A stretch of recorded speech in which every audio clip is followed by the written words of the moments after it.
on World News Tonight. Aid for Ukraine. As Ukraine war threatens food security, nations come together in supporting Ukraine with financial aid. NATO bid. US President welcomes the presidents of Finland and Sweden backing their efforts to join NATO, but could objection from Turkey derail their bid? Rare outbreak. Just when you think the COVID pandemic is coming to an end, an outbreak of monkeypox was reported in several nations. Cannes 2022. Stars and filmmakers return to Cannes red carpet flaunting their glamour.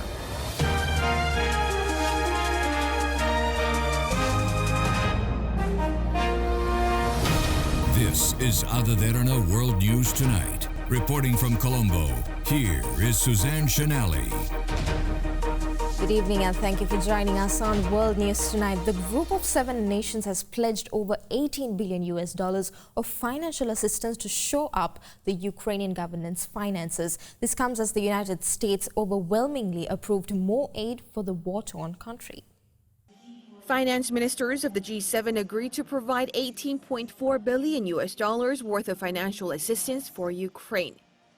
In a draft communiqué released Thursday following their meeting, the US, Japan, Canada, Britain, Germany, France and Italy vowed to stand by Ukraine throughout its war with Russia and do more if needed. Germany, which holds the G7 presidency this year, also announced a contribution of €1 billion or $1.1 billion for Ukraine. To this end, we are currently collecting the various pledges for direct liquidity support. The United States of America has already pledged $7.5 trillion in direct support for Ukraine. I have just declared for Germany in the meeting that we want to participate in the order of €1 billion. The news comes as the U.S. Senate passed a $40 billion military and humanitarian assistance package for the war-torn country. The bill, which passed in the House of Representatives earlier this month, now goes to President Joe Biden for his final signature. It provides funding for defense equipment, migration and refugee assistance, as well as emergency food aid. Against his backdrop, the U.S. chairman of the Joint Chiefs of Staff spoke with his Russian counterpart over the phone Thursday. The Pentagon confirmed that the military leaders discussed several security-related issues of concern, agreeing to keep the lines of communication open. The call comes a week after U.S. Secretary of Defense Lloyd Austin held a phone call with his Russian counterpart. Now, not only the G7, but the World Bank said it will make $30 billion available to help stem a food security crisis threatened by Russia's war in Ukraine, which has cut off most grain exports from the two countries. $30 billion. That is how much the World Bank has committed to spending in an attempt to battle the ongoing global food crisis. This financing will include efforts to encourage food and fertilizer production, as well as supporting vulnerable households and producers. Support is really geared, to support those countries that are most vulnerable and affected by this food security crisis. And those are mainly countries in Africa, the Middle East, Central Asia and South Asia. Those in the geographical context, yeah. Russia's invasion of Ukraine has accelerated already existing food insecurity. The invasion saw global prices rise to unprecedented levels from June last year. So the war in Ukraine has upended a fragile economic recovery from the pandemic. We already see economic repercussions playing out globally through multiple channels. One of these is the surging prices in food, energy, and other commodities that are driving inflation. Ukraine and Russia account for over 1/10 of all calories traded globally. Between them, they produce 30% of world wheat exports. In response to the crisis, many countries have made changes in an attempt to protect their food security, such as India, the world's second largest producer of wheat, who have banned all wheat exports. A Russian soldier accused of war crimes has pledged forgiveness and begged for forgiveness in court of the widow of a man he is accused of killing in cold blood. His trial has a huge symbolic importance for Ukraine. A Russian soldier asked a Ukrainian widow to forgive him for murdering her husband. as a Kiev court heard the first war crimes trial arising from the Russian invasion. At the second hearing on Thursday, Katerina Shelipova asked 21-year-old tank commander Vadim Shishimarin if he repented. Yes, I admit guilt. I understand that you will not be able to forgive me. I ask for forgiveness. Shishimarin had pleaded guilty the day before to killing the unarmed 62-year-old civilian. Alexander Shelipov died in the northeastern Ukrainian village of Shupachivka a few days after Russia's invasion on February 24th. The widow told the court she heard shots fired from their yard and called out to her husband, who was wearing civilian clothes. He was already dead, she said. I screamed so much. The Kremlin has said it has no information about the trial and that the absence of a diplomatic mission in Ukraine limits its ability to provide legal assistance. Elsewhere during the months of conflict, Ukraine has accused Russia of atrocities and brutality against civilians and has identified what it says are more than 10,000 possible war crimes. The International Criminal Court is leading a team of prosecutors investigating war crimes allegations in the country. Russia has denied targeting civilians or involvement in such crimes. Shishimarin is accused of firing several shots with an assault rifle at Shelipov's head from a car, after being ordered to do so. Asked if he had been obliged to follow that order, he said no. He could face up to life imprisonment if convicted. Ukraine is currently gripped by the fate of hundreds of its own soldiers who gave themselves up to Russia. Kiev hopes Moscow will hand them over as part of a prisoner swap, but some Russian voices are calling for them to now be put on trial. US President Joe Biden gave Finland and Sweden a strong backing for NATO membership as Russia tried to tighten its grip on eastern Ukraine. Finland and Sweden make NATO stronger. At a meeting at the White House with the leaders of Finland and Sweden, U.S. President Joe Biden offered his unequivocal support for their efforts to join NATO. They meet every NATO requirement, and then some. Sweden and Finland are seeking membership after decades of standing outside the Cold War-era military alliance designed to deter threats from the Soviet Union, but Russia's invasion of Ukraine has heightened security concerns and changed the equation. Biden, who has rallied the West to stand up to Russia, on Thursday stressed NATO's importance as a defensive alliance. So let me be clear. New members joining NATO is not a threat to any nation. But Turkish President Tayyip Erdogan has expressed strong opposition to the Nordic countries' inclusion. We have told allies that we will say no to Finland and Sweden's NATO membership. Turkey, a NATO member, has accused both nations of harboring Kurdish militants it considers terrorists and supplying them with weapons. Finland's president on Thursday vowed his country would commit to the security of Turkey, and NATO Secretary General Jens Stoltenberg said conversations among Finland, Sweden, and Turkey were underway. All 30 NATO nations must approve any new members. The Massachusetts Department of Public Health has confirmed a single case of monkeypox virus infection, and Montreal public health officials said that they are investigating 17 suspected cases. U.S. health officials on Thursday are investigating a case of monkeypox in Massachusetts, carrying out contact tracing as the CDC tracks multiple cases in several countries.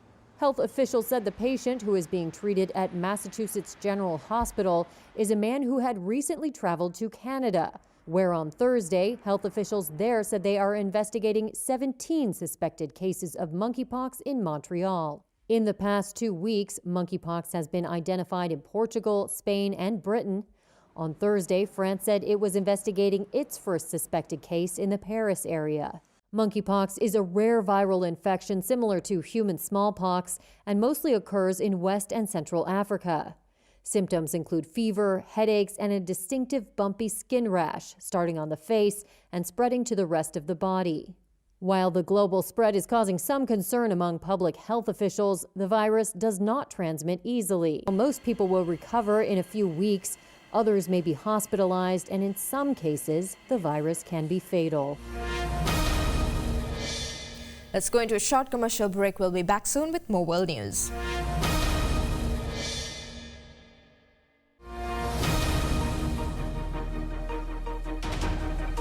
Welcome back to World News Tonight, and we move on to the updates of the COVID pandemic. As Shanghai residents were allowed to go out to shop for groceries for the first time in nearly 2 months, officials are wary of danger of new flare-ups of infection in the high-stakes effort to gradually reopen. More Shanghai residents were given the freedom to go out to shop for groceries for the first time in nearly 2 months on Thursday, as authorities set out additional plans for exiting the citywide COVID-19 lockdown. The commercial hub recorded no new infections outside quarantined areas for a 5th day in a row, further cementing its zero COVID status with each day. Some housing compounds in the Changning district distributed passes on Thursday for residents to enter the Carrefour store. The passes allowed one person from each household to go to the shop for 40 minutes and spend up to $74. But officials are wary of the danger of new flare-ups of infection in their effort to gradually reopen, and are planning to keep most residents largely indoors this month, prioritising work and production over other activities. Elsewhere in China, the capital Beijing has not imposed a citywide shutdown, but has gradually tightened restrictions over the past month to contain a small but persistent outbreak of a few dozen new infections a day. Community workers in full PPE were seen delivering supplies across long fences outside the restricted residential communities. Many shops and businesses have put up signs informing people, like this local resident, of temporary closures due to COVID restrictions. China has chosen a radically different path from much of the world, ruthlessly restricting movement and isolating people to end any outbreak, no matter the economic cost. In the United States, children from the age of 5 to 11 will soon be eligible for booster shots as cases keep climbing in much of the country. Late today, CDC advisors voted 11-1 to recommend Pfizer's COVID booster shot for children ages 5 to 11, after the FDA also greenlit it on Tuesday. The booster doses will soon be available to children 5 months after they receive their first 2 shots. Others are asking what's taking so long for any vaccine for kids under 5. The head of the FDA says an advisory panel will consider Moderna's application soon. Children are not just small adults, and so you have to do specific studies. This as the U.S. sees 100,000 new daily COVID infections for the first time in months, even without recording all at-home test results. Over the past 2 weeks, cases nationwide are up 55%, but deaths are down almost 20%. New York City is back under high COVID alert, now recommending masks indoors for people over 2, but no mandate, as the U.S. prepares for wave after wave. As many American families are bordering on desperation in their search for baby formula, President Joe Biden took steps to address the shortage of infant formula in the United States, invoking the Defense Production Act to help manufacturers obtain the ingredients needed to ramp up supply. With supplies of baby formula at a dire low across the U.S., President Joe Biden on Wednesday invoked the Defense Production Act, directing ingredients towards manufacturers to try and ramp up inventory in the coming weeks and months. I know parents all across the country are worried about finding enough infant formula to feed their babies. As a parent and as a grandparent, I know just how stressful that is. The Defense Production Act gives the government the ability to require suppliers to direct needed resources to infant formula manufacturers before any other customer who may have ordered that good. Baby formula stocks at U.S. supermarkets have been decimated after the nation's top manufacturer, Abbott Laboratories, recalled its products in February, owing to complaints of bacterial infections in infants. Analysts say inflation and supply chain snags have compounded the shortage.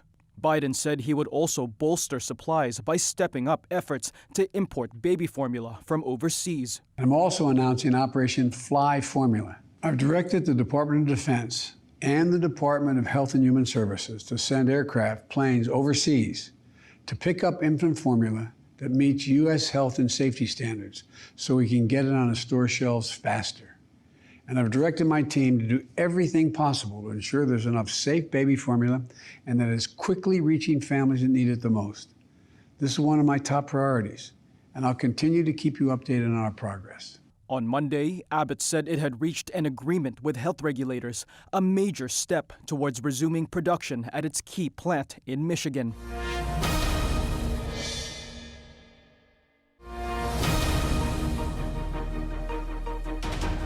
Welcome back to World News Tonight, and for more news, let's take you around the world in a minute. The WHO said that it has granted emergency use authorization for COVID-19 vaccine made by China's CanSino Biologics. The UN Health Agency said that the single-dose vaccine was found to be about 92% effective against severe COVID-19 and 64% effective in preventing people from getting symptoms of the virus. The head of the International Atomic Agency vowed for a transparent review process to enhance public confidence ahead of the release of treated water into the sea from the crippled Fukushima Daiichi nuclear power plant.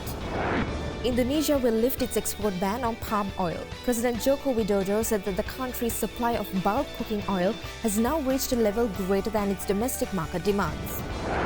Football's governing body FIFA made history by selecting Japan's Yamashita alongside Stephanie Frappart of France and Rwanda's Salima Mukansanga on a list of 36 referees for the World Cup.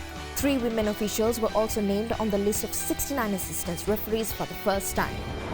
Australian authorities said that they had identified a confirmed case of monkeypox infected in a traveller who had recently returned from the United Kingdom, with another probable case still undergoing testing.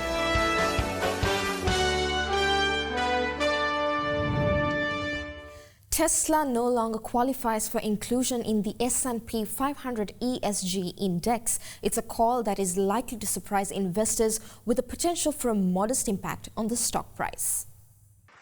Elon Musk tweeted outrage after Tesla lost its spot on the widely followed S&P 500 index for ESG, which tracks the stocks of companies that it ranks highly for environment, social and governance standards. The removal is apparently because of issues including racial discrimination and crashes linked to its autopilot cars. Musk tweeted, quote, Exxon is rated top 10 best in world for environment, social and governance by S&P 500, while Tesla didn't make the list. ESG is a scam. It has been weaponized by phony social justice warriors. Tesla has become the world's most valuable automaker by expanding into battery storage for electric and solar power systems. A representative for S&P said the list Musk may have been referring to was, quote, not a ranking of best companies by ESG score, and that it was a blog post of the biggest companies by market cap on the index once Tesla was removed. Investors concerned about issues like diversity and climate change have poured billions into funds using ESG criteria to pick stocks. Musk and others have complained that S&P Dow Jones indices and its rivals conflate too many issues by bundling ESG concerns into one total score. In other Wednesday tweets, Musk also said that while he voted for Democrats in the past, he will now vote for Republicans because, quote, they were mostly the kindness party, but they have become the party of division and hate, so I can no longer support them and will vote Republican. Tesla's stock fell nearly 7% on Wednesday. And that's all the news we got for you tonight. Join us again on Monday for more news around the globe. In case you have missed to watch any of the stories we aired tonight, you can always rewatch by catching us on our YouTube page, youtube.com/Derana English. We're leaving you tonight with movie stars, filmmakers and fashionistas returning to the Cannes 2022 Film Festival red carpet. Thank you for watching us again. Stay safe and have a good night.